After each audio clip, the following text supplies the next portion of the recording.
Mexico has been on a lot of people's minds as protests continue for the 43 missing students from the Ayotzinapa school. The students were taken by a drug cartel with the help of local government and police and may have been killed. What's become all too clear is that the line between narco-trafficking and government is gone, and that the drug war has failed. Everyone agrees on this, from pundits to former presidents, everyone, of course, except for US and Mexican government officials who continue to push drug war policies. But if the drug war is being lost and hundreds of thousands of people have been killed, then why does it continue? Well, that's because someone is winning, and it's important to find out who. First, you've got Mexican drug cartels like Sinaloa, Los Zetas, and the Gulf Cartel. They rake in $6.6 billion a year in drugs sold to the US alone. The former head of the Sinaloa cartel was actually on Forbes' 2013 list of most powerful people, up there with Bill Gates. Forbes lists his source of income as drug trafficking and calls him, quote, self-made. That's one way to put it.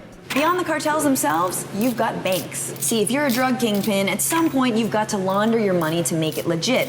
And over the years, HSBC, Wachovia, and Bank of America, to name a few, have all helped cartels do just that.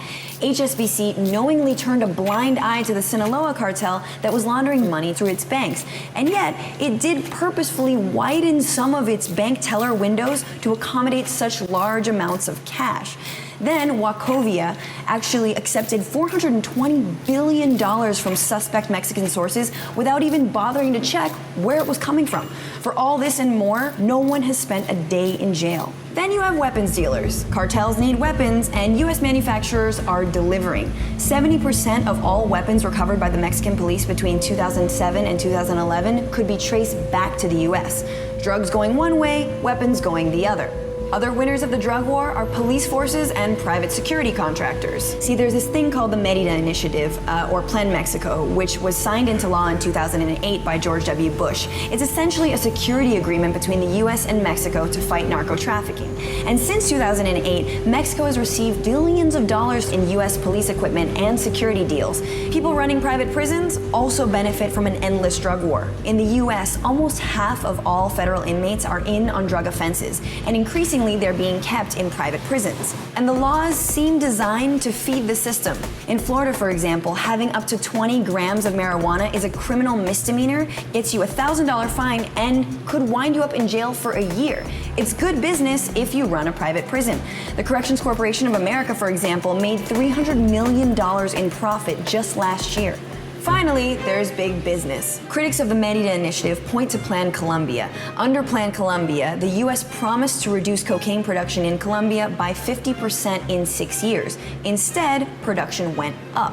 However, a success story, according to Don Paley, who wrote this book, Drug War Capitalism, is that 52 economic reforms were passed in Colombia that happened to benefit multinational corporations. Paley and others say the Mérida Initiative, like Plan Colombia, is just as much about helping business as it is about fighting drugs. And there you have it. Most people fear the drug war, while some actually turn a profit off of it. And Mexicans, for one, are saying enough is enough.